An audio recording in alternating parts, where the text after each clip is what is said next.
फतेहपुर गांव में एक गरीब आदमी रहता था जिसका नाम सखाराम आदिवासी था। उसके परिवार में उसकी पत्नी और एक बच्चा रहते हैं।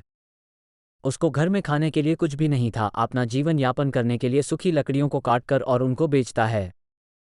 उसका जीवन बहुत ही दुख भरा है।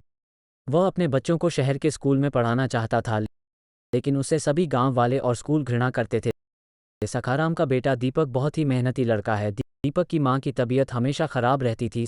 सखाराम के पास उसकी दवाई के लिए पैसे नहीं थे, लेकिन जब दीपक गांव में स्कूल जाने लगा तब गांव के लोग उसको खूब ताना मारते थे। अरे ये बनेगा कलेक्टर, चला है पढ़ाई करने गरीब कहीं का। दीपक ये ताना सुनकर अपने पिताजी से बोला, पिताजी, गांव वाले मुझे ताना देते हैं, मैं भी आपके साथ काम पर चलूंगा। तभी उसके पिताजी डांटते हुए बोले, नहीं, तुम कहीं नहीं जाओगे मेरे बच्चे, तुम जाकर पढ़ाई करो। तभी बच्चा अपने पिताजी के साथ जंगल चला गया।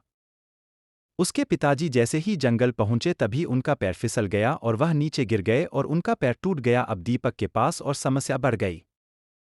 तब दीपक सोचने लगा कि अब मैं क्या करूं। दीपक के पास पैसा भी नहीं था। वह अपने पिताजी और मम्मी के इलाज के लिए अपने ही गांव के सरपंच के पास कर्ज लेने पहुंचा।